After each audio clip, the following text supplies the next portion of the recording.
When you're talking about high net worth divorce and luxury assets, people will often think it makes it more complicated. The reality is it doesn't, because it's the type of assets that make things more complicated. The reality is property is property. Bank accounts are bank accounts.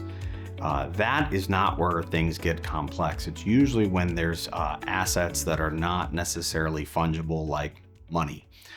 When you have businesses or other assets that aren't really liquid, that's where you can get into some sticky situations.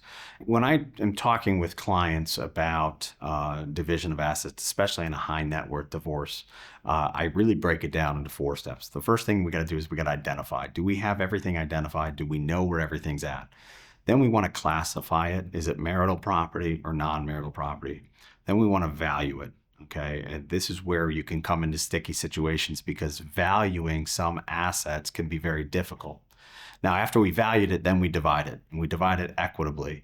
But when we're dealing with high net worth divorce, oftentimes the biggest things that you're running into problems is the valuation of these items, because you sometimes get battle of the experts. One person saying it's worth this, the other one saying it's worth this, and depending on which side you're on, if you're the buyer or the seller in that, you're going to want to have your side won.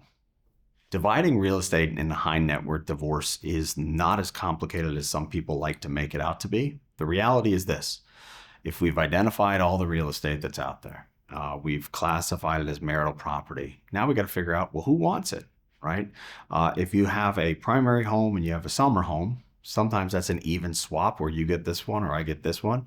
Assuming that we have the valuations that we agree upon, we can figure out which house is worth more. Then we offset it from another asset or another liability to make up for it. But the biggest thing is, what do you want?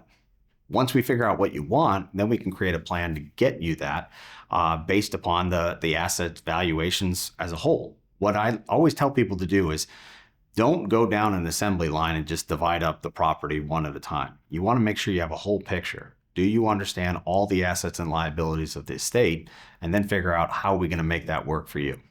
Let's take this as an example. Let's say that your primary residence is worth $1 million and you have a summer home that's worth $500,000. You actually want to stay in the summer home. Let's assume both of them are paid off. Well, that's an even split. We have $1 million, $500,000. Really, what we need to do is we need to figure out how do we get make $250,000 from here over to here, so each side now has $750,000. That could be done from a variety of things. It could be done with retirement assets. It could be done with other property. It could be offset with other debt, a variety of different ways. It doesn't have to be equally 50-50, but there's other ways that you can get value from this side over to this side. Let's talk about stock options, investment accounts. It's really important that we understand what are these options. If it's a privately held company, then it could be something where it's really difficult to divide. For example, if these stock options are limited to employees and employees only, well, we can't force this company to sell it. So we do an analysis of what is this item worth. Then we have to figure out how we can offset it from something else.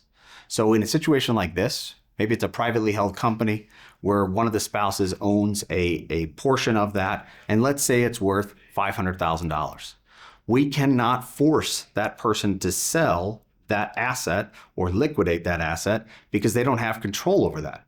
But what we could do is we value it, then we figure out how can we offset it and give this spouse other assets that would equate for that. So maybe there is some stock options, or there's investment accounts that are not tied to a particular company, mutual funds or something else just in a regular brokerage account.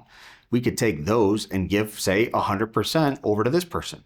Now, that would make the spouse with the privately held stock options say maybe they want to do that, maybe they don't. It's done on a case-by-case situation. But the important thing is you have to identify everything, you have to classify it, you value it, and then you divide equitably. All right, business ownership in a divorce. If one party owns a business, the first thing we need to identify is, was this established during the marriage? If the business was established during the marriage, it belongs to the marriage. Now, it may not be that simple. Now, once we have a business identified, we have to get to the structure of that business. Is it an LLC, an S Corp, a partnership, sole proprietor? Those things do change because the more owners involved, the stickier things become. Say one spouse has a business with other partners. Well, we have to go look at those partnership agreements. We have to look at the founding documents to identify what you can get access to and what you can't get access to. Ultimately, with any asset, a business is just treated like that. We have to figure out, what is this item worth? So when you're evaluating businesses, there are things such as goodwill, which is the ownership title, in a business. There are actual assets within the office. And then there's like the valuation. What would happen to the business if we remove this spouse? Would it still go on? If so, what's it worth?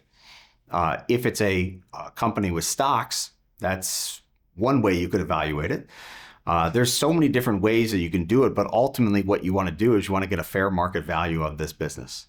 If it was placed on a market and you had a good faith buyer, what would it be worth? That can be used as your valuation. And again, you would look to offset that with other items within the marital estate. So when you're dividing assets in a high net worth divorce, it's really important that you have a legal team that understands the structures of business, that understands the structures of high net worth individuals, so they can create a plan for you to get you in and out of divorce without making things overly complex and complicated. At Reidy Law Office, we know how to do this, and we'd be honored to help you.